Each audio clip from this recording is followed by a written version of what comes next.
Do you have more questions than answers?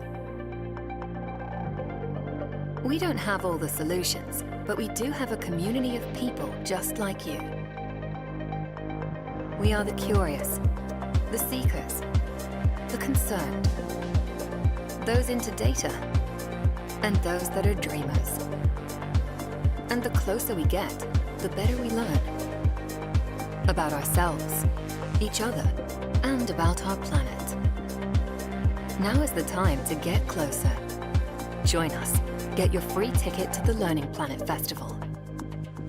festival.learning-planet.org.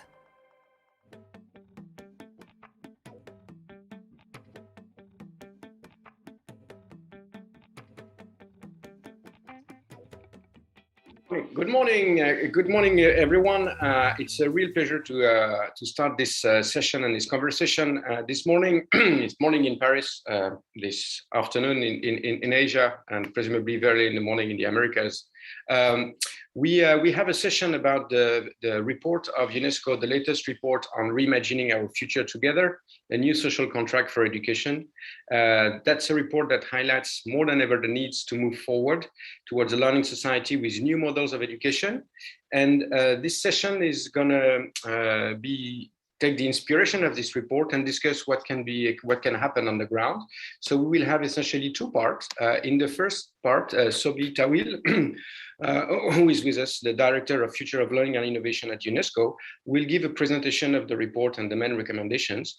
And after that, we have the privilege to have a distinguished panel of speakers that are going to comment not necessarily on the report itself, but on how we can have that happen on the ground, what can be done for the education ecosystem to transform and to track the progress and enable the system to change. So the panel is composed of Sébastien Berger, who is the Executive Director of the Global Student Forum. We also have with us Valerie Hannon, who is the co-founder of GELP and the board director of GELP. We also have Laura Savage, who is the Executive Director of the IEFG. Geru, the founder of One Family Foundation and co-founder of Catalyst 2030, and François Tadei, who is the co-founder and chief exploratory officer of the Learning Planet Institute. And so, as I'll give the floor to Sobi, after that, I'll give the floor to the panelists. We'll give some remarks for a few minutes. After that, they will, if they want to, if they wish so, they will present briefly their organization so that you know where their voice are coming from. And after that, we will open the floor to the audience for a conversation. In terms of logistics, what we recommend is that if you have direct questions to the panelists, please send them in the Q&A. That's a box that you can activate. That's easier for us to track which one has been answered, which one has not been answered. And in the meantime, you're very welcome to introduce yourself in the chat and start posting whatever you feel like, whether that's a comment, a reaction, or important piece of work that you would like to share. This is supposed to be live. This is supposed to be a conversation. We start with an inspiration, and after that, we enter the conversation mode. So, Sobi, please, you have the floor. Thank you very much, Gail. Very pleased to be here, and very pleased to reconnect also with the Learning Festival, Learning Planet, and François. François has been closely involved also in the work leading up to the reports of UNESCO, as well as some on the panel here. I will just give an overview, take maybe 15-20 minutes to give an overview of the report. In the panel here, everyone is quite familiar, but I think for the audience useful to give an overview. I will just share my screen and just give me a second for that. Let me know if that's fine. Perfect. Okay, great. So the title, Reimagining Our Futures Together, a New Social Contract for Education, is the title. They're based on an examination of a questioning of how knowledge and learning can best help shape the future of humanity and the planet. The overarching argument is that we are, the world is at a turning point, that even if we do more of the same, faster, more efficiently, some of the development trends that we see are pointing that we're heading to a cliff,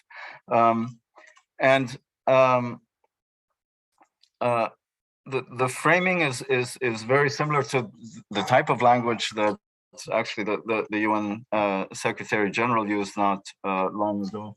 That we face a choice: continue on an unsustainable path, or radically change course.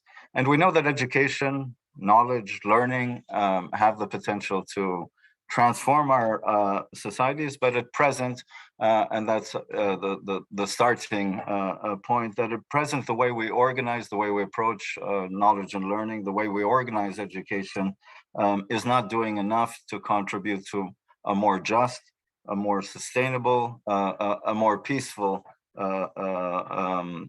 world. And that some of our difficulties actually arise from the way we organize education. So the main argument of the reports of the International Commission on the Futures of Education is that we need to forge a new social contract for education, a new social contract for education that can repair past injustices and transform the future. A quick word just to set the background and to insist that the report of the International Commission is not a blueprint. It is not a roadmap for what needs to be done and how it needs to be done. It is rather a visioning, a broad visioning exercise, if you want, and an encouragement and a call to move forward collectively in that direction. It fits into a tradition that UNESCO has over the years to do this at key historical junctures, at moments of intense societal transformation. First done 50 years ago, half a century now, in the late 60s, very early 70s, with the first publication around learning to be, and which was already highlighting the risks of growing inequalities at the time. We're speaking 50 years ago, and emphasized the need for education throughout life and for building a learning society. Closer to us, 25 years ago, the Learning the Treasure Within, most well known for its 4 pillars of education: learning to be, learning to do, learning to know, and learning to live together. Basically, a simple formula reflecting an integrated vision of the multiple purposes of education, both individual and collective, at a time when there was perhaps a more instrumental economic kind of view of investing in human capital, which is very much still with us today in different quarters. And so it is in this spirit that the report really, as I said, is a visioning document of reimagining our futures together. This recent report released in November and lays out an agenda for dialogue and action. It's a report that was developed by an international commission headed by the president of Ethiopia. So also a very welcome change, perhaps, from previous commissions on the reports I'd mentioned on the earlier slide, to have a woman from Africa, from an important country in Africa. But beyond the commission and the members of the commission, what is important is that the process from the start, alongside the work of the commission, has been a broad, open process of consultation, of co-construction through a variety of modalities: online platforms, surveys, polling, webinars, meetings, inputs from so many partners, some of whom are actually in the discussion today. So it's this broad process which is also a defining feature relative to previous exercises of this kind. that in developing the report, we did have this broad consultative process with youth, with students, with civil society, with officials from government, with business, with the tech world, and with other stakeholders. And that the point of this report is an invitation for this kind of dialogue. It provides a vision and a framing to do them. So what is the starting point? The starting point is an assessment of where we stand. To put it simply, we could say 1 foot in the past, our present is 1 foot in the past and 1 foot in the future. The foot in the past is, in terms of education, a recognition, first of all, that there has been spectacular progress looking at the long term, 30 years, the past 50 years, in terms of expanding access to education at all levels, of narrowing the gender divide in many instances. And yet, we still have many exclusions. If we look in particular at low-income countries, today, and we are in 2022, that 1 in 4 youth in low-income countries is not literate today. And this is after decades of development, national and international cooperation and development efforts. There are questions to be asked about why we have these persistent inequalities inherited from the past, these educational exclusions that we still see, but also issues around the relevance of education. If we look at just one figure, which is the fact in upper secondary education, the fact that only half this is a global average, regardless of all countries around the world, that 1 in 2 students in upper secondary education that do not complete that level. There may be many explanations, but it does point to serious questions about the relevance of our educational models and how they relate to our realities in the present and the future. And so that's the 1 foot in the past. And we know that with COVID, COVID has worsened these exclusions, these inequalities, and has impoverished the educational experience in many cases, even if there were innovations, and at different levels. But we will see, I am sure, in the year to come, the impact in terms of on disengagement and further exclusion from education. That's the 1 foot in the past. The foot in the future is that we're facing a number of disruptions and possible futures. The planet is in peril, yes, but on the positive side, we're also seeing great momentum to heal it. Maybe more grassroots and coming from youth and students, and we know some of the emblematic figures of that movement.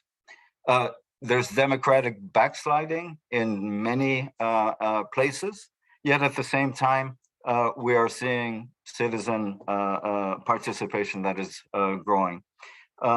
Digital technologies are not always delivering on promises, and we've seen it also with the educational disruption in the past almost 2 years now because of COVID, but have great potential if steered in the proper way. In terms of work, ensuring human-centered work is becoming more challenging, but there is more attention being paid to the meaning and to the purpose of work in people's lives. So that there's an urgent need to rebalance our relationships with others, the human to human, with the environment, human and planet, and to technology, human to technology. And that knowledge and learning clearly have a key role to play with that, in that. But that, as we mentioned at the beginning, the way we organize education today might actually be part of the problem in terms of perpetuating some of the exclusions, but also in terms of some of the social outcomes that education is producing. So the main argument, as we said, is to forge a new social contract for education. It's rebuilding, it's rethinking the implicit agreements, the foundational principles, the actors and their roles and their relationships, to ensure that we're organizing knowledge, learning, and educational experiences for the benefit of all. So two foundational principles, one that Francois touched upon just earlier, reaffirming the right to education throughout life, but also expanding our understanding of the right to education and connecting it to the right to information, the right to science, the right to culture, to participation, the right to connectivity. And second foundational principle, that education is recalling that education is a public endeavor and a common good. And the sense of common good is to say it is a collective responsibility, and from the visioning and policy formulation to actual organization and provision of educational opportunities, to their results and the social outcomes of education and the accountability, all need to be involved. We need an inclusive process. There is a specific role for the state and a specific responsibility in ensuring an inclusive process, from visioning to monitoring and being accountable for the results of educational processes, not only in terms of a contribution to the labor market, of course, but to more just, inclusive, sustainable futures. Those are the two foundational principles. Questions around, obviously, the way learning is organized, the design of our education systems, the way we organize schools, colleges, universities, other educational spaces. And finally, a question about also the actors. A new social contract for education also means examining the actions and the roles of different actors, the way we build, maintain, and improve education through the action of all constituencies concerned. So questions around, in reimagining our futures together, questions first about, re-examining the why we learn, the question of purpose of education. And here really in the sense of no longer education adapting to change around us, but education helping to shape the possible futures that we want. So building personal and collective capacity to transform for more just, inclusive, sustainable futures. Questions around what we learn, obviously, the contents of learning, the way we organize knowledge, and that curricula today are still too often organized around discrete disciplines and subject areas, and insufficient attention to the relevance to everyday lives and to our contemporary realities and challenges, which are increasingly interconnected and interdependent. So what we need is a proposal here from the Commission for more interdisciplinary curricula, for more intercultural and focusing on environmental and ecological issues. The how we teach and learn, with a strong proposal around pedagogies of cooperation, seeing the teacher profession as a collaborative profession, team teaching, but also networking of communities of practice, networking of communities of practice of teachers and educators, but also networking of schools. And pedagogies of cooperation and solidarity have implications of, obviously pedagogically, have important implications potentially for assessment, and in particular how we validate at key moments, how we validate learning. And that our practice is very much inspired by individual trajectories of learning, competition, ranking, and selection may need to be reconsidered. And finally, on how we organize educational spaces, a discussion around, and we've seen it with the experience of COVID, reaffirming the importance of the social and physical space of the school, while recognizing that that needs to be transformed in the way we organize that space, but recognizing school as the foundation of a broader educational ecosystem, and that important that we strengthen the links between these different learning spaces.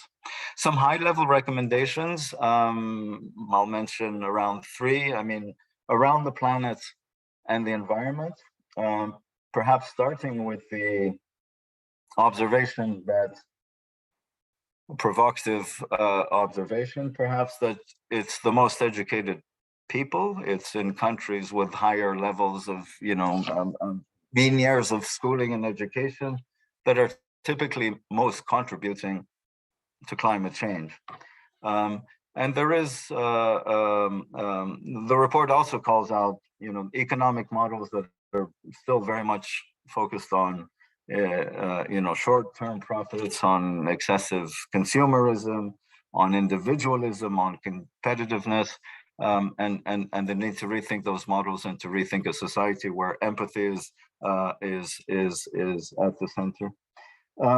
And if being educated means to live unsustainably, then we really need to recalibrate our notions of what education should do and rebalance our relationship, not only with the environment, but with others. So relearning our interdependencies and our human place and agency in a more than human world, that the human species is not dominating and at the center of our planet and of our environment, but that we need to rethink and rebalance a more modest relationship, way of seeing our role within that. In terms of technology, that there is, I think the report welcomes the promise of technological transformation, but really cautions around an uncritical embrace, I would say, of technology, which can push us apart and which can further leave some behind. And I think this has become clear in the COVID-19. We are actually soon to publish in March a comprehensive, at UNESCO, comprehensive review of the evidence on mobilizing technology in the last 2 years, and we can see evidence of some of that. So it calls for education to build digital competencies, not just skills, competencies in the sense of critically understanding the workings of technology, the implications, and that teachers and students can look at it, can help to define and to determine how technology should be used in education and for what purposes. So bringing in an ethical perspective there. And finally, that digital technology should not replace teachers in schools. I mean, it seems like a simple statement, but we did hear at the beginning of COVID, here finally we have, imposed innovation at global scale, and finally we can leave the factory model and go to, and I think we've realized that the impersonal relational dimension, the human dimension of education remains important. Technology can enhance and enrich that, but it needs to be steered and used in ways, in purposeful ways that we have defined, rather than aligning education or bending education to the logics of technology. And finally, education as a public endeavor, that education is what happens, is learning that happens in public spaces, that should be promoting public interest, that is accountable to all, that there are a range of non-state actors involved in education is absolutely necessary, as long as the guiding principle is protecting the right to education and principles of non-discrimination, equality of opportunity, and social justice are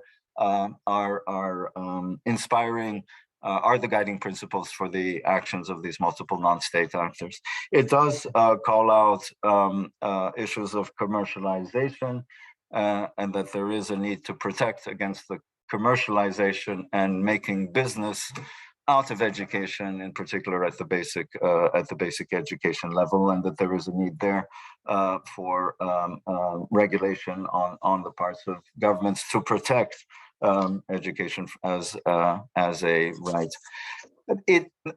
In conclusion and in the way forward, it's a call. The report of the Commission is a call.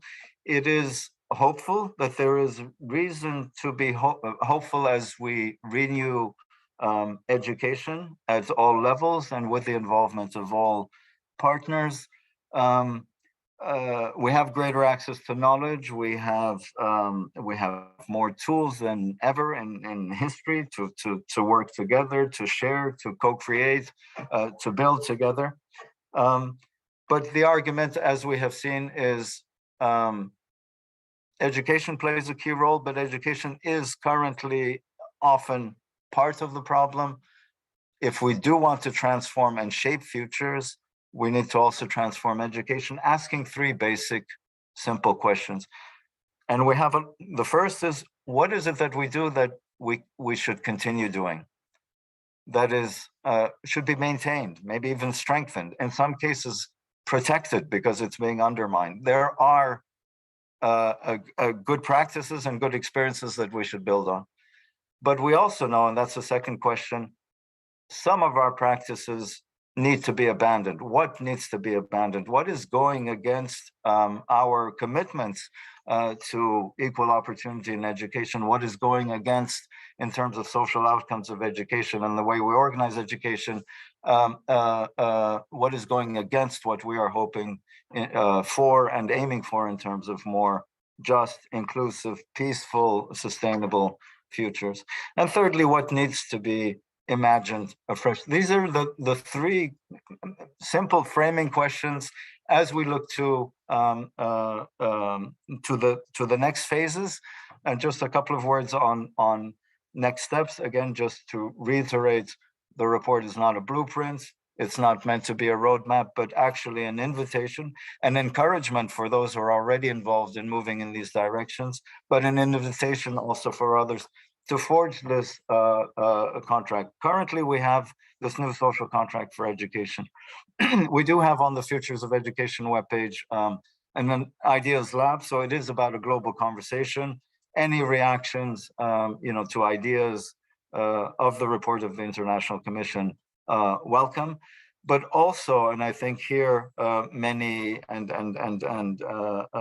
François and Gail and the whole universe of the Learning Planet, I mean, all the partners involved, it is about also how we best bring out some of the positive experiences that we have.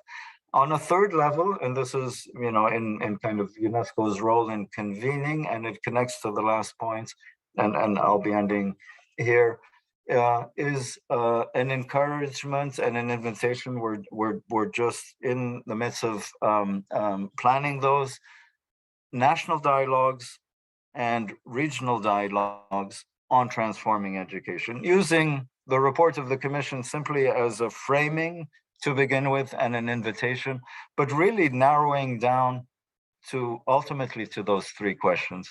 National dialogues, regional dialogues, which must have representation of youth, students, teachers, civil society, obviously, the various governmental departments involved, and other partners.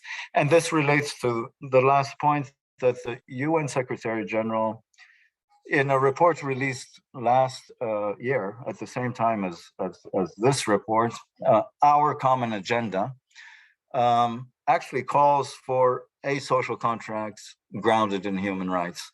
And one of the immediate follow-ups to that, Our Common Agenda, is a summit planned in September, a UN summit on transforming education. And that these national dialogues, but also other ways that we can curate and bring in some of the ideas and co-creation, we as UNESCO will be wanting to bring in some synthesis and bring some of those voices to that summit on the transforming education, which will be led by the UN Secretary General and with all member states. So that's in terms of process, and I'll end here. And thanks a lot, and looking very much forward to comments from first the panelists, but also audience and in the chat. Back over to you, Gael. Well, thanks very much, Sobi, for this very comprehensive presentation of the report. Quite an inspiration, I must say. Who would be against building agency worldwide, fostering collaboration, fostering the relationship with nature, taming the use of tech for the global good? This sounds like a wonderful program. And at the same time, I have mixed feelings because, as you mentioned at the start, there was two reports before, one in 72, the 4 report, and the other one in 98, the Delors report. And unfortunately, I don't know for you guys, but when I was in school and when my kids were in school, it sounds like it was exactly the same. So at least in France, sounds like all the wonderful things that you're doing is not, is not getting that traction on the ground. So, and I cannot. And unfortunately, I also draw the parallel with the IPCC, which was put together in 1988 and has been, organizing reports and publishing reports every 4 years since then. And since 1988, the message is always the same. And we start to see the world 34 years after shivering and realizing that it has to move because it's getting hot, really hot. So my question, and I think that's the overarching question for the panel this morning, is how can we push that envelope? What is it that we can do so that all these noble and wonderful recommendations are really taken as a call for action and actually can be seen on the ground? And so maybe to start the conversation, I would like to invite Sébastien Berger, since you represent the Global Student Forum. What do you think, and what would be your recommendation? You have the floor. Thank you very much, Gail, and thank you very much for the invitation. It's a pleasure to be here. I think the framing of today's discussion with this introductory presentation from UNESCO and approaching it through the recommendations of this really good report is extremely relevant to the constituency my organization represents, so secondary and tertiary level students who make up a substantial part of young people around the globe and therefore hold quite immense stakes when it comes to the question of how we want a holistic vision, or to stay in the wording of the report, a new social contract for education to look like in the future. I think what UNESCO's International Commission succeeded to do is to really present a comprehensive and very critical analysis of the multidimensional crises that we are facing without failing to provide pathways for action. And I would like to try to speak to some of them, corresponding with the issues at the core of the discussions that we are having at the moment within the international students movement, between regional and national student unions within our membership. The first one relates to democracy. The COVID-19 pandemic has undoubtedly exacerbated democratic decline and gave rise to this recent spring of authoritarianism with shocking attacks on academic freedom, institutional autonomy, and freedom of expression in all parts of the world. And we agree with the report that education has a distinctive role in preparing young people to be active citizens, fostering commitment to fundamental values, to human rights and democratic discourse. And to live up to this crucial responsibility, we need to democratize education itself. And I think this process of democratization needs to start at the local level in schools and universities, by meaningfully involving students and their unions in institutional governance and policy making, listening and also acting upon the concerns expressed by learners and giving them a real chance to co-shape their educational realities. And I think by doing so, education systems are installing an organic, genuine belief in the power of democracy itself within young people. Way too often in our experience, critical voices of young people are being suppressed and replaced with token individuals incapable of asking the necessary and uncomfortable questions and to influence the status quo. So a commitment to active citizenship education therefore cannot go without an active commitment to support and work with existing representative union structures of students. The same can be said for teacher unions, who I'm not here to speak on behalf of, but whose history of defending democracy is certainly out of question. Another issue at the heart of the report and at the center of the student movement discourse is the need to urgently act upon the greatest threat humanity has ever faced. The environmental catastrophe is well documented, and as students, we listen to science and we stand behind the scientific community. So we consider climate education to be an integral, necessary, central aspect of quality education, and learners as well as teachers must urgently be equipped to do their part to address the climate crisis and shape democratic, inclusive, and socially sustainable communities. Delivering quality climate education, we believe, requires far-reaching changes in curricula and study programs that can only be achieved by fundamentally redesigning learning and teaching strategies. And that should also involve learners and embed education for sustainable development into school and university curricula as a cross-disciplinary and core subject for everyone. So in the end, students do not only achieve climate literacy once they complete their education, but hopefully can be supported to carry out sustainability initiatives throughout their educational journey, throughout their educational pathway. And the third and last topic I would like to touch upon is education funding, the unfortunately make or break factor for most of the brilliant recommendations, proposals that were put forward by the report. On International Students' Day 2021, we have launched the Don't Cut Our Future campaign with national unions urging their governments to increase investments in education. According to the United Nations, as probably many of you know, education has only accounted for a minimal share, 2% on the average of stimulus spending in most countries during the pandemic. And 66% of low-income countries have been forced to cut down education budgets, while only 33% of high-income countries had to do the same. So as always, the increased economic pressure is hitting the global south, and they're the most vulnerable, the hardest.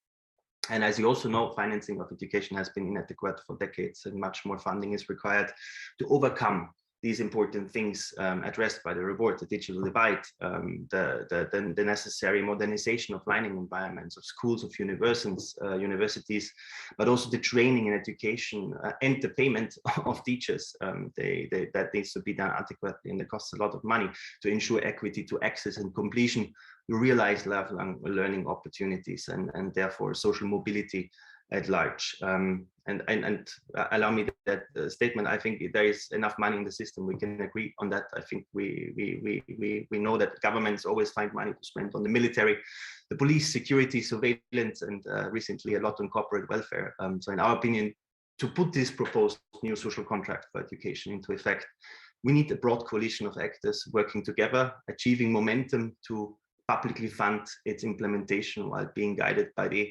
overarching aim to not leave the most marginalized behind. I think I'm already stretching my time, so I'm going to end it here and give it back to Gail, and thank you for your attention. Thank you, Sebastian. Thank you very much. I think we'll go back to a lot of points that you raised. Valerie, since you're as a co-founder of GELP, of the Global Education Leaders Program, I think it would be very interesting to hear your insights on this very topic. You have the floor. Gail, thank you very much. And thank you for inviting me to take part in this discussion. I think it's a completely timely one. I'm Valerie Hannon. I'm speaking to you from England. But for the last 13 years, I've been part of an organization called the Global Education Leadership Partnership, which sounds kind of grandiose and absurd. But the intention has been to try to draw together leaders of education from across the world who are themselves, in a very personal sense, committed to the transformation of our learning systems. And so this is a very small subset of education leaders, I have to say, because most of them have been completely focused on improving the current paradigm and not on transforming it. And I'm struck, as Sobi, thank you very much for your contribution, Sobi, and the very clear presentation, how often the term transformation appears in the report. And I think it's very important that we do focus very clearly on actually how much shape-shifting, because that's what transform actually means, is entailed in what we're about. Just as a bit more about me, I've worked in almost every aspect of education throughout my life, but recently I've seen my contribution, I suppose, in terms of thought leadership and endeavoring leaders to create a different kind of narrative. So a couple of years back, I published Thrive, which has just been come out from Cambridge University Press in a second edition, which shows that I'm in absolute violent agreement with everything that I think we're all looking towards in this. The question is, how do we cut through? And so, Gail, you put your finger entirely on the issue. We've had those brilliant reports from UNESCO, though historically it's very interesting looking at how they have morphed from what I would see as a humanist perspective to now a post-humanist perspective. Because now what I think our more contemporary reports recognize is that it's not all about us. It's about us in context of our planet and our universe as one other species. Yes, the hugely successful and dominant species, but one which must live with some humility in an understanding of our place in a broader frame. And I think that tradition is very, very interesting. So this new report is fantastically welcome for that reason. But Gail, you're right. There have been a whole series of others, my book and that of others, who it's just kind of woo over the top. And the great ship of state, the tanker, which is education systems, sails on, you know, with very few shifts. And so I think a question that's really important for us, not all just agreeing with each other on this call, is to try to get a better analysis of in what sense we are failing to cut through and make a difference. Now, here's my two penneth. I really do believe that what is wrong at the moment is the overarching narrative that holds education in place. We underestimate its grip on the public imagination. So I think, Sophie, you remarked about a previous economistic narrative. Trust me, that narrative is still completely in place. Completely in place. And if you analyze the statements about any prominent politician, more or less anywhere, about what education is for, it starts off with growth. It starts off with the prosperity of the country, defined in terms of growth. And all of the debate coming as we start to emerge from COVID continues. How do we get growth back? What's the indicator of a society coming through? More GDP. And as we all know, this is madness. This is the route to our own destruction. But secondarily, and here's where the new report I think is a very useful contribution, the debate is framed, the narrative is framed in terms of pretty much individualistic, competitive outcomes. So again, education's outcomes are frankly the acquisition of qualifications, mostly the acquisition of academic qualifications rather than a broad continuum of many types of credentialing. The conferring on individuals of competitive advantage, whether they are in terms of salary or, frankly, social status, and access to limited social goods, rationed social goods, which is what education confers. So all of this is a narrative, a paradigm, which is fundamentally A, economistic, and B, individualistic and competitive. So what the new report, I think, really helpfully injects into the debate is this concept of a new social contract. Most people do not see education as a social contract.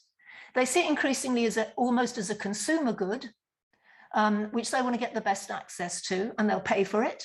And by the way, this debate doesn't get into, if it's a social contract, where does that leave private education and people paying fees to get better competitive advantage?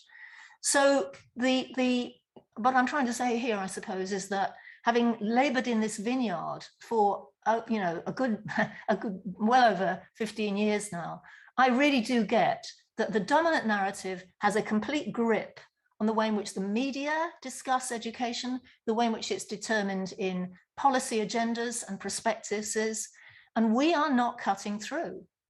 So the question for me is, how do we cut through? And I guess this comes to the report's proposals and series of actions. And for me, well, it's about our theory of change, isn't it? What's your theory of change here? We all ought to have a good look at how I don't know how much longer I've got on this earth, maybe not all that long, but my intention is to concentrate on two dimensions of my theory of change.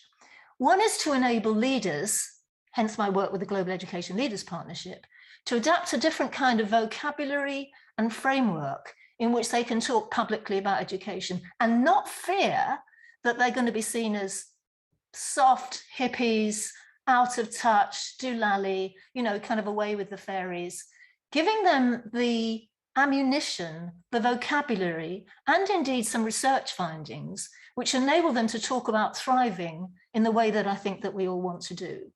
You know what I'm reminded of here, perhaps in many of your countries, you'll have come across the new movie called Don't Look Up. It's a movie with Leo DiCaprio and Meryl Streep playing the US president. And it's a fantastic allegory, fantastic allegory. It's a satire and a farce, so it's kind of a bit hard to watch. But there's this meteorite on its way to Earth. It'll be 6 months, 5 days, and 3 hours before it gets here. It's not a debate. It's going to happen. It's for sure going to happen. And it's an extinction level event. And so people's response to that is, well, don't look up, you know, keep on your mobile looking at the Kardashians, or, you know, saving up for 3 more holidays and 2 more cars in the drive. Just don't think about it. And frankly, that's the state we're in about so much of this. Yes, climate emergency, but also the pandemic of mental ill health, which is gripping many parts of our societies. Why do I say all that? Because to get the kind of national debate and collaboration about this, Sobi, that you suggest is, as Gail remarked, as tough as getting agreement around COP26. I mean, the two march in hand in hand in a sense. And so I think point one, we need to be enabling our leaders, education leaders and others, to adopt a different kind of narrative, which many of them do believe in, but cannot go public on it because it will just be seen as absurd and completely out of touch. So the narrative is completely dominant here, and we have to attack that. And then the second piece, I think, is to put a spotlight on those examples. And fortunately, in my book and in another book I've got coming out in May, we have multiple beautiful exceptions of spaces where people are demonstrating, as in Degree and Learning Planet is now trying to do, of what happens when you teach and learn differently. Everything doesn't go to hell. Actually, you find that you have much more powerful learners, much more committed learners, and ones who have a different attitude both to their lives and to the lives of their countries. So just ending on that, I think it was very interesting, Sebastian, that you brought up the whole issue of democracy and the role of education, frankly, in reinventing democracy.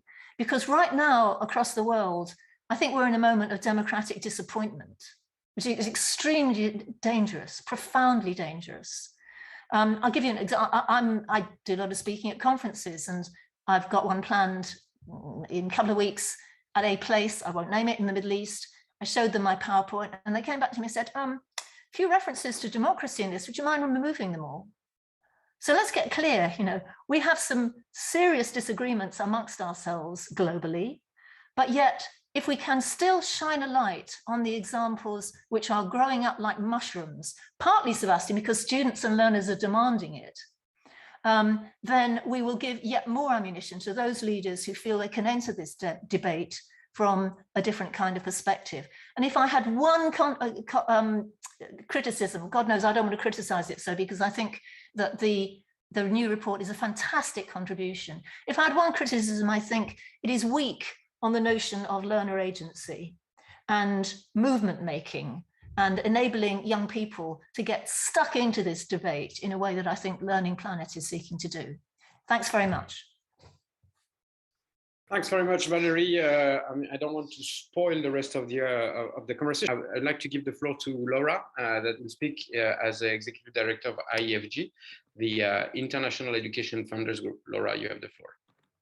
Thank you very much, Gail. Thanks. And thank you for inviting me to be here and to join what I think is a fantastic debate on the practical implementation of some of the really big ideas pulled together in this report.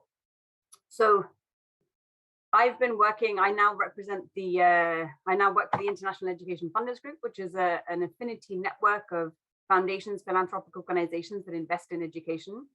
What I'm going to say relates particularly to the focus of all of these foundations, which is improving education in low and middle income countries. In particular, we work in Africa and South Asia, And it's these contexts that I guess I've been on a bit of a revolution narrative for a while now. So in particular, I welcome in this report the language around a paradigm shift, because this is something that I think has been a discourse that's been growing and growing and growing over the past, to be frank, 20 years now. And in large part, that's out of recognition that one part of the revolution has already happened, that getting so many children into school over the past century has been this incredible achievement that should be celebrated. But on the other hand, that has left still huge question marks and huge issues related to those who still don't get access to that school, and who indeed aren't getting everything out of that education, that schooling, that they should. And this report, I think, pulls together all of these, the issues that are still remaining in education and amplifies them, and really sort of ignites again that call for a revolution. But I want to take a step back a bit in a way. I want to say, not even thinking about the future. The education system, so many of the education systems that I and the members of IAFG work on are failing today. They're failing now to even achieve the very basics. And I guess I always find myself to be the naysayer in the room and to be kind of coming back to the negative data. But the fact that so many children around the world are in school for years and cannot read a basic sentence is just, it's, you know, it almost puts the, you know, the sort of big ideas into perspective, because how can we change so much when we can't even achieve teaching? I mean, and it's not that we don't know how to do this, right? It's not that we don't know how to teach children to read, and yet education systems are not teaching those children to read. So there's a conundrum going on that many education actors around the world are looking for answers to. And yes, we need more funding in education, but the funding, you know, I've spoken to many ministers of education over the years who are saying, but we've put money into education. We've fought our ministers of finance. We've got public investment, and the investments we're making are not translating into the outcomes that we're looking for. So what do we do about this? I guess what I'm saying is sort of my first point that I wanted to make was let's put all of this into perspective, and let's go with caution into the question of how we translate this into action, that we manage expectations going into this journey. And for me, I think this is, you know, and I really liked everything Valerie said about shifting the narrative. I think that's a huge part of it. But I think also there's a shift of approach. And I think, you know, a lot of the recommendations in the report are tangible education related recommendations that I think many education leaders are calling out for. You know, we hear calls, give us the roadmap, give us the plan that we need to spend and we need to implement. And the reality is there is no plan. There is no one size fits all. There is no, if you change the way that you teach, you know, let's implement you know, a new pedagogy that is away from rote learning and that is for groups of children to learn at the level that they're at. That's not going to work everywhere, and we can't assume that it is. You know, we can't take a cookie cutter approach, and we can't go to scale with everything at once. I think everyone is keen to find the quick solutions, keen to find even the very idea of solutions. And I think one of the things that I really like about the kind of systems thinking applied in this report is that that's not going to be possible. But I think there is an approach that we can take, and there are kind of two big steps, I think, in terms of that approach. The first is that we listen.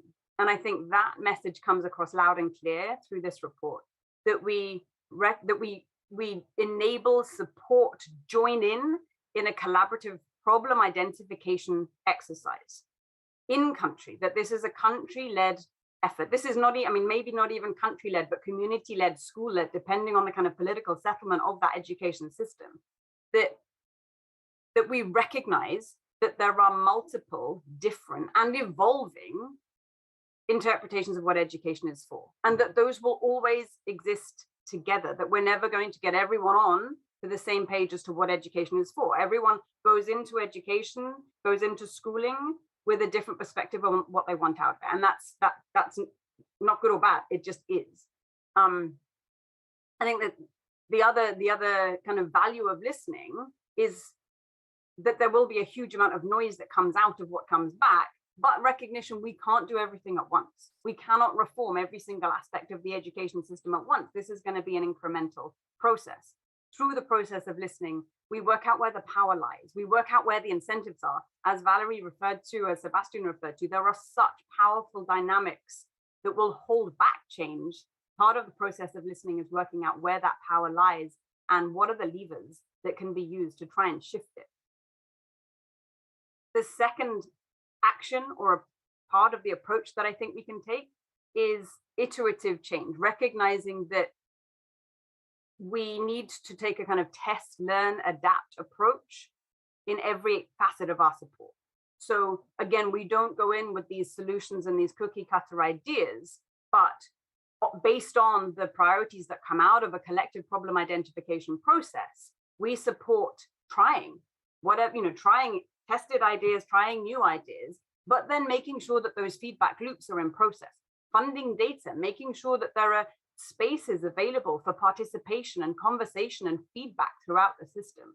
And I think those two, between the listening and the problem identification and the test, learn, adapt approach, that creates a kind of cycle through which we can then look more at the education specific recommendations and technical ideas that have come out in this report. So I guess what I'm saying almost builds on what Valerie's been saying about the need to create a new narrative, is the need to take a new behavior, to enact a new behavior in the way that we go into supporting education, and to apply that not to, the kind of big picture, big, advocacy campaigns almost, but to take that down to every micro action of our work, no matter who we are in the education sector. I work with a lot of funders, but whatever actor we are, that we are looking at that dual process of listening and iteration, so that we're supporting, hopefully, incremental change that really can get to that point of transformation. I'll stop there. Thank you so much. Well, thank you very much, Laura. I feel a little depressed after Valerie and Laura's comments, but I think it's a good introduction for you, Geru, because in a way, after the tank that is sailing, then the one can move, and the system that failed and the recognition that we need a new approach. I go back to this idea that there's all kind of mushrooms that are already sprouting. So what do we do with all these mushrooms? So Geru, please, you have the floor. Thanks, Gail. So firstly, I would like to introduce Catalyst. Catalyst is a network of leading social entrepreneurs and innovators from across the world. And we have close to 1,200 members operating across everywhere in the world. Francois actually chairs our education working group. And in Catalyst, we have close to 100 members who are actually working on the ground and have proven solutions to the points you have been talking about. All of you have been talking about.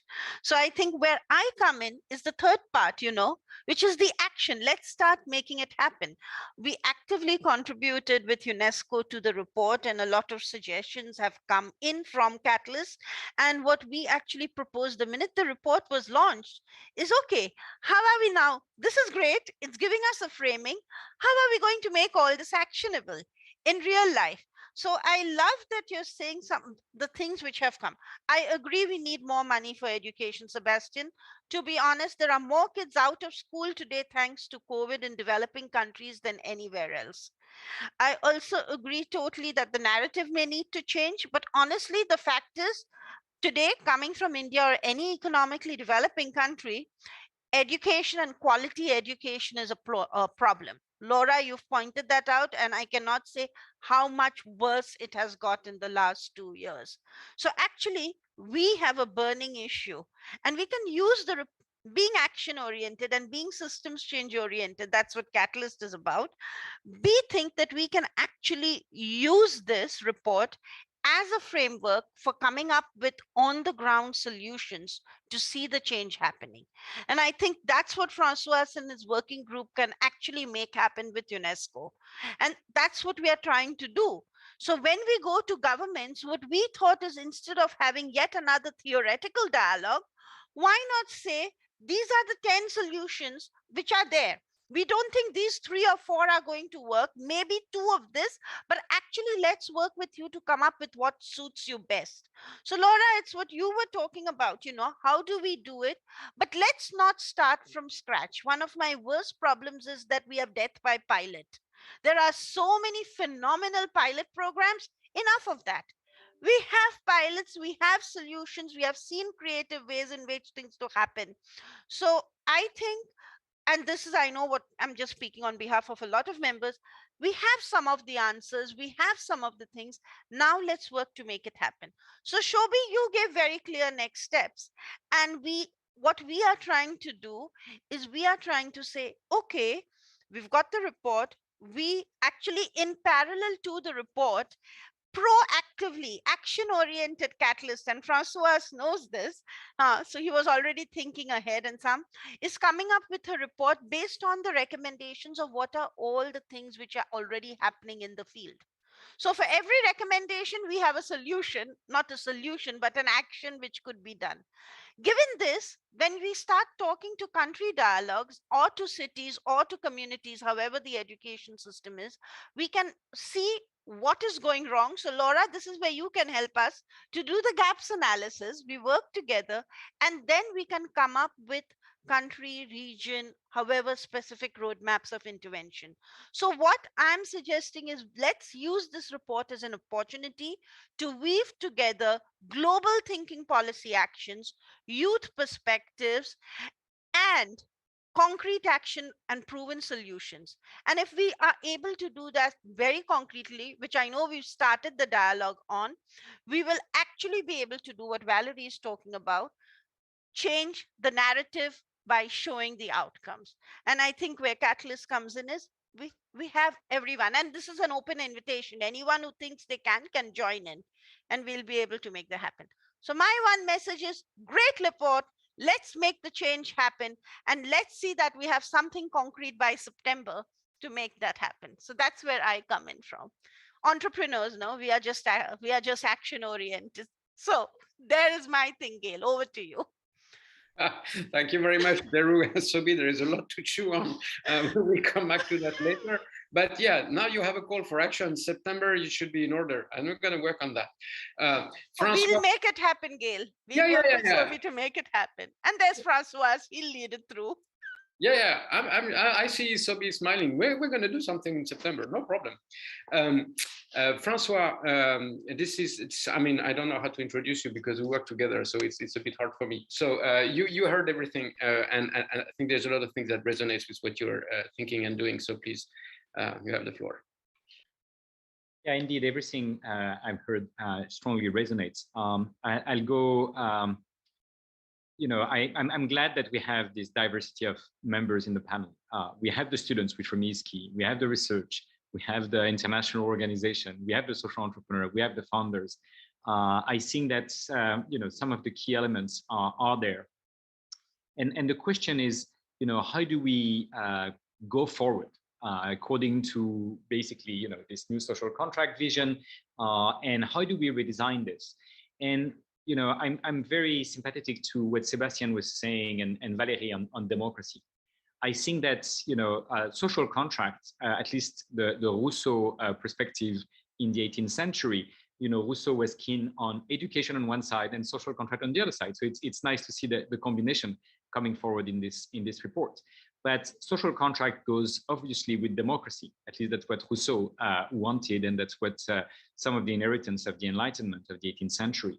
And that inheritance included education, democracy, science, citizenship, public debate, philosophy, arts, and information. And all this is somewhat under threat by neo-obscurantists of today.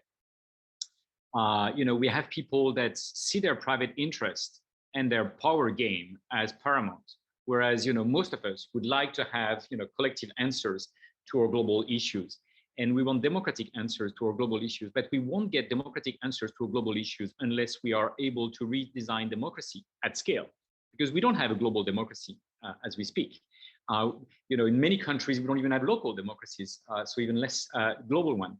And so I think that we won't solve those global issues unless we are coming together on these various dimensions, and education is indeed the place to start, because that's where you are learning.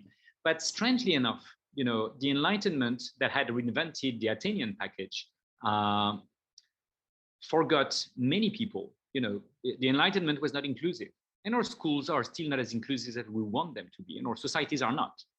And if you look at those that were left apart in Athens and during the Enlightenment, you have women, you have slaves, you have the poor, you have the non-educated, and you have the children. And today, those are still marginalized. And indeed, the last ones not to be even citizens, even in democratic countries, are children. So if children are not citizens, how can they be part of the transformation of what concerns them? And even in universities where students are usually in age of voting, they are not listened to enough in the transformation.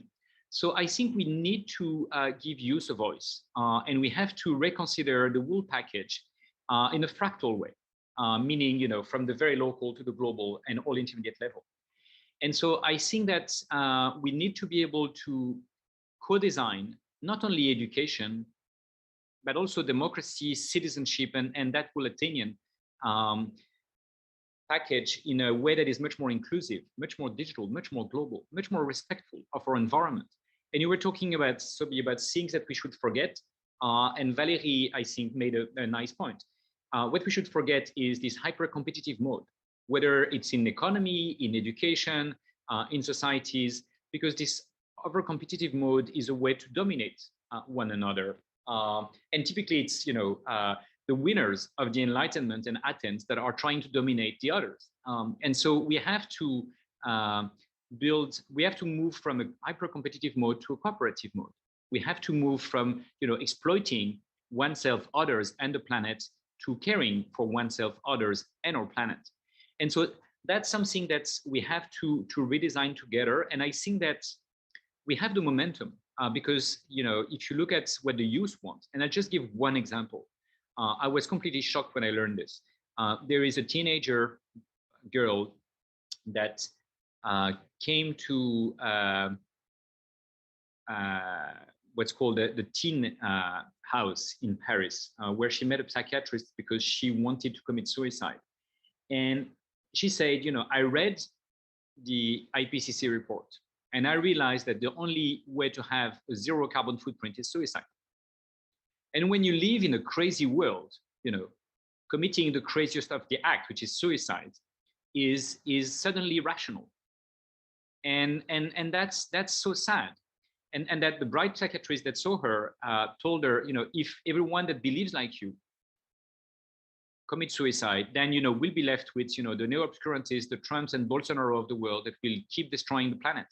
So stay alive, but educate yourself and engage and become a contributor to the change that we need to see. But this answer is valid only if education is truly empowering her and is truly empowering her generation. And so that's why you started very nicely, Sobi, by saying here is we can't continue like this. Okay, so it's not just education that can continue like this; it's our global society.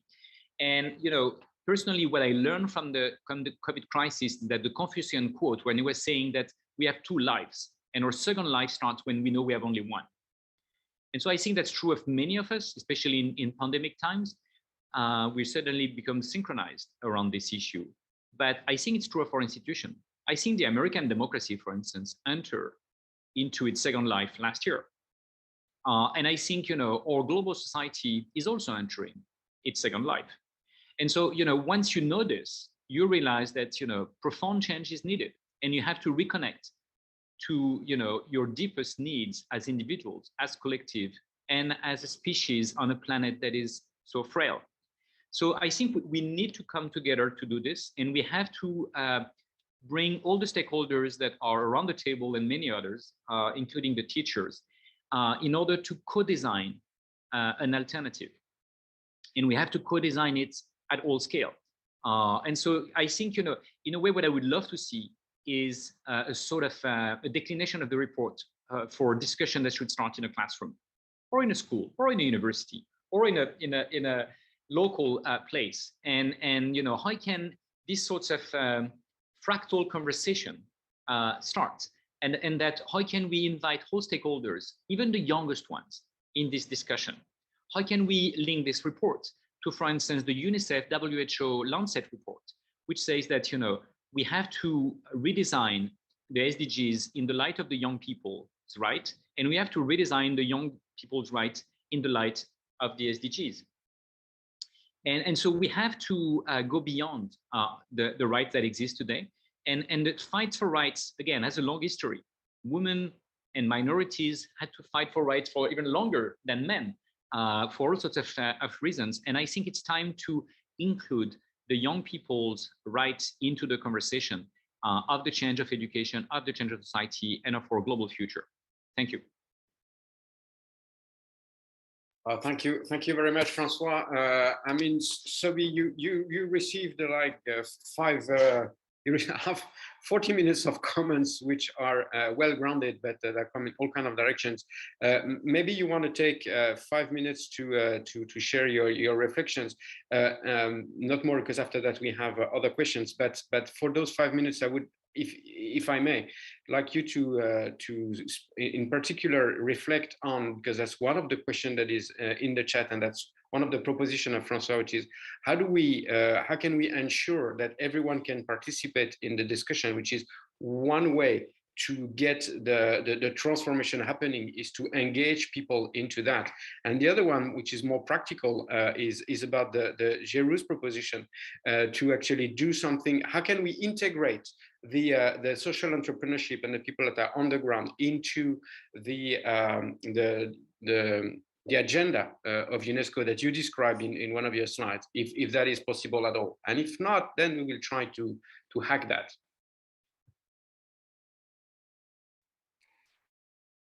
Thanks, Geru. Thanks for that, and thanks for everyone's comment. I mean, this has been extremely useful and inspiring, and actually an excellent demonstration of the coming together. I mean, after all, the title of the report is Reimagining Our Futures Together. The necessity of having the different constituencies involved in different ways. At our level, I mean, in terms of an international organization, UNESCO, there are certain things we can help to do, we can support, or we can encourage. I mean, beyond what I had presented, we will be engaging. We have a global network of schools that we call associated schools, for example. We will be engaging them along the lines of what you're saying, Francois, in this discussion. We do have a global network of university chairs, some 900 of them, working in all areas, but all sharing, if you want, some of the basic principles underlying human rights and the sustainable development, vision. We will be mobilizing them around these questions as well. I mean, you started, Gavin, saying, the message is I mean, there's been an evolution of the message, but we've also, looking back at reports, I mean, why haven't we seen the change?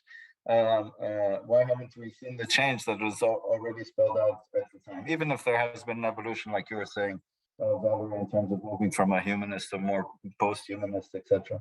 I mean, one is, we are all on the same wavelength. We're all,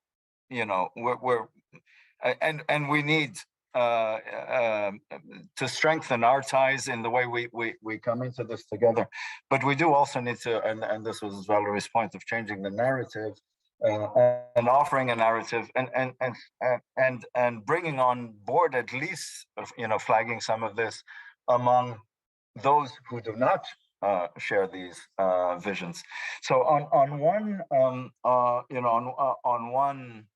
one level, when I tied this to the Transforming Education Summit, that's an institutional, political, country-led process within the UN. It has its value as well. I mean, change needs to be both top-down and bottom-up. I mean, it must be multi-centric. I mean, it's not one or the other. And we also need that. And that's part of our role as an international organization, UNESCO, in convening and bringing together. But how best can we bring in the solutions and the actions of Geru, the voices of students, and we're very happy to reconnect again with the Global Student Forum on this. With some of what the research and the evidence is on, as you were saying, I think Valerie or Laura, on demonstrations of.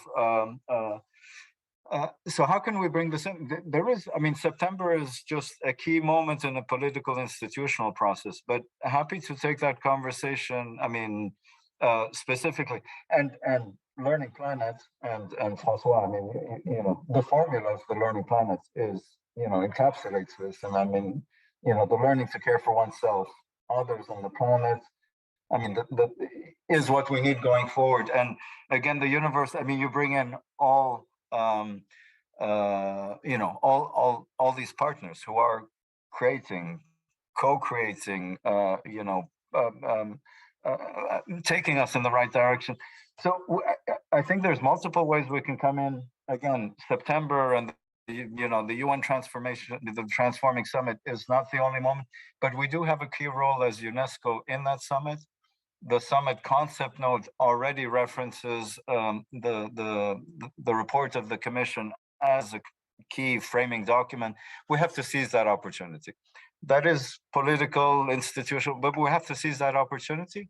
And in our role, and be happy to see with each of you and all of us, how we can bring in different pieces to that, whether it's on the research side, whether it's on the action and the solution side, whether it's the voices that need to be brought in, and our role in just proposing for governments in having these national dialogues that they must include all constituencies. We have to have, in any national dialogue, there must be representation of student organizations and youth organizations, of teachers, of civil society. That's what is being recommended from UNESCO. After that, there's state sovereignty. We know that, but our role is also setting the frame, the vision, but also perhaps modalities for going forward, the need to integrate the research community, civil society, youth organizations, the militants on the ground, to complement the work that more progressive governments and systems are trying to do in, I would agree, incremental change. We often speak of innovation as a radical change. It's a radical change of mindset that we need, but the change will be incremental. But thank you so much, Toby, for that. So my understanding is that in our own words at Learning Planet is that the event in September is going to be an event of the upper ground, where the policymakers will meet and discuss what to put forward. And I think if I go back to what Valerie was saying, is that one of the key points and the key lever is to actually change the mindsets of the policymakers. And if they stay in silos within themselves, it's harder for them to understand what's really happening on the ground, as Geru was describing, what can the youth can bring and what can the research can bring. So maybe this is a suggestion, because we define a Learning Planet as a middle ground. That comes from social science, as a place where the upper ground meet the people that are on the ground and build a fruitful connection so that they can express their constraints and also their opportunities and try to leverage those connections. So my question for you, and maybe it's not for today, maybe it's for later conversations, is what is it that we can organize maybe around that summit or before or after, that we can leverage the conversation that we are having and the many other conversations that are happening this week, because there are so many interesting things happening in the world around this. How can we bring that to your conversation in September so that it is the most impactful? Not only, yeah, we heard them, that's nice, because we need the young people, we need someone here and there, something which is really transformative. I think that's the sort of mechanism that we could try to think together. No, thanks, Gad. Maybe just a quick response from me on that. The summit in November is, under the leadership of the UN, New York, but in terms of content and preparation very much UNESCO designated as leading on that, with a pre-summit intended in Paris in June, July. That has not been set. There, we are much freer to bring in and to set the kind of tone in terms of who needs to be part of the discussion, what do they bring in, you know, what perspectives, what voice, what solutions, what.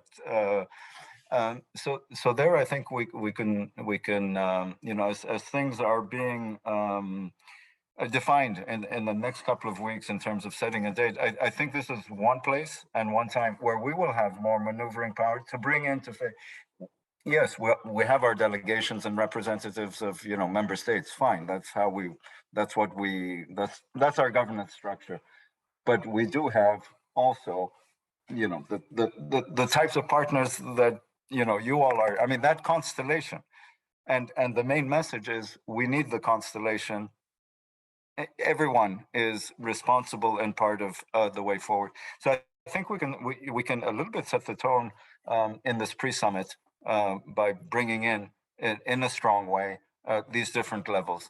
And as you say, from narrative, as you were saying, Valerie, to solutions and actions from the ground. Wonderful. So it's not September, it's June, July, Geru. Yeah. Yeah, I know that. We were actually talking to Noah and his team to see how we could collaborate and make the solutions happen. And before that, a report launch. So, yep. This is great. This is great. There are a series of questions in the chat that I think we could take together, which is about will the language matter in giving people better education? People living in poor countries have a natural disadvantage by this. Is that should we add language or other countries in school, or just only teach the mother language? And will the rich try to mess with the education system because they don't want the poor to have chances? I think this is a set of questions that is reflecting on the power structure and the role of the power structure with education. So we already have discussed that quite a lot, but if someone would like to cover those questions, just raise your hand. Valerie? Yeah, I will, thank you. And the point about language, I think there was a kind of a bit of a misunderstanding there. I'm not talking about teaching languages. I'm talking about the language that we use in order to describe the educational enterprise. And again, I've got 2 points to make, I think, on all of this. One is this issue about narrative and story. It's not like there's narrative and story over here as an outcome of what we do, or something separate, Laura. My point is, my analysis is, the mental models that people have about education, built on story and narrative, are what holds the current system in place. They hold the whole thing. The assumption about outcomes, about qualifications, about processes, the kind of processes, Laura, which I entirely agree with you, fail so many kids worldwide. And yet we carry on doing it. Why? Because we have a mental model about what learning is for. And I guess this is fundamental to my whole argument, really. Unless we shift those mental models about the kinds of outcomes we are seeking, the whole purpose of learning, then everything else will stay stuck in place, apart from, at the margins, beautiful exceptions, which some entrepreneurs, some NGOs, some other experiments, some other pilots are working on. But the main system, in which there is plenty of money, by the way, Sebastian, we are talking about billions and billions and billions of investment. So much of it is wasted. But that will continue just going down the wrong path until the mental models about what learning is for are shifted. So, you know, it's not like a nice to have. For me, it's completely central to that. And it enables moving to scale. It enables the kind of experimentation that Geru was talking about. And it enables, Laura, the kind of different approaches that we're going to have if we get out of thinking in the old way. This is what the Brookings report, Why Wait 100 Years, was about. It was saying, actually, we can't just carry on funding those old systems. We have to leapfrog them. We won't do that whilst everyone continues to think that, you know, the current paradigm is fine. We have to shift that. And I think your proposal, Francois, around fractal conversations is spot on. So everywhere I speak, I'm saying, let's have the conversation. Talk to parents about what is learning for? What do you want for your kids? And frequently they're coming up with kind of different types of answers. And of course, for most of them, they start off by talking about being happy. That's what they want for their kids most of all, which schooling does not deliver. Far from it, it's part of the problem in terms of ramping up anxiety and depression. So the issue about what is learning for and what are the outcomes we want are those kinds of fractal conversations, which hopefully can build to a different kind of national conversations about policy. The second thing I want to say, but by the way, let's all be frank. Very, Geru has, I'm sorry to cut, but there's only 4 minutes left. So okay. 1 point each, so that we have more people. Geru, you raise your hand. You're on mute. I totally agree with Valerie, but I'm also going to say that there are some more immediate problems with children in developing countries where they don't have access to education. And like Laura said, they don't even have. So I think we need to, whereas we need to keep narrative change alive, let's not forget the reality of millions of children and then take it through that also. So I think we have to go together. Everything has to move hand in hand. So that's my 1 minute. And the action starts now. So let's make the change happen. That's my thing as soon as possible. Over Wonderful. To you, Gail. Yeah, thank you. Now, I'm knowing both of you, you're on the same page, I'm sure. Someone else would like to comment for 1 minute? I think there is a very important comment from Asha in the chat, which could be, I think, our last reflection of the last 3 minutes. We need to. That's why we need to ask the young children for the solutions. They have not yet been indoctrinated. That's referring to the mental, which is the course of humanity. It takes decades to structure the brain, and when this is done, we are less plastic than young people. They are the R&D of the species. So, does anyone wants to comment on that? Francois, maybe? Yeah, happy to do this. Alison Gopnik has experimentally shown what Gail is describing. And there is peaks of creativity around age 5 and age 15 that are very impressive. With 5-year-old being able to solve problems that Berkeley students cannot. So I think that if we're able to engage the younger ones into the conversation, we can really get very, very far. And that's something that again, the Enlightenment has failed to do because of the domination structure of the pater familias and so on back then. And I think in most families today, we give a voice to our children, but we don't do it at a societal scale. And we hardly do it in schools where they spend most of their time. And so I think, this has to change, and we have to invite them to create new narratives and hopeful narratives, because most of their reading these days are about dystopia, So we have to invite them to co-create a positive future, inspiring future. And we have to basically build what I like to call a GPS of dreams, where, people that share the same dream can come together and start doing what Pierre Curie was saying when he was 18, which is that we have to make our life into dreams and our dreams into a reality. And I think, this is possible. We have so much technology, so much knowledge, so much possibilities are there, but we are somewhat limited by our very imagination, our ability to think about positive narrative for our common future.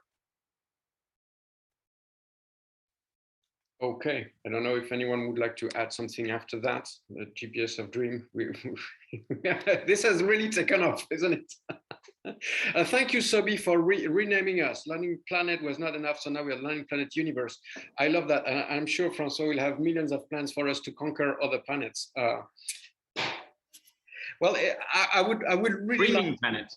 Yeah, I would really like to thank you so much for this panel. It's been absolutely incredible. I mean, from my side, and Sobi, thank you so much for bringing all this inspiration. I hope that we'll find a way collectively to help UNESCO in this doubting task to move the needle, because we all need that. No, thank you. Thank you, Gail, and Francois, for everything you're doing for this panel, but thanks to all of those on the panel. I'm really looking forward. I think we've got in a couple of cases actually scheduled conversations to take things forward. But yes, together, I mean, it's really this this mosaic of partners, and if we can play our role in you know, encouraging, creating space at some of these, you know, policy events, but also in other ways that we can support, happy to do.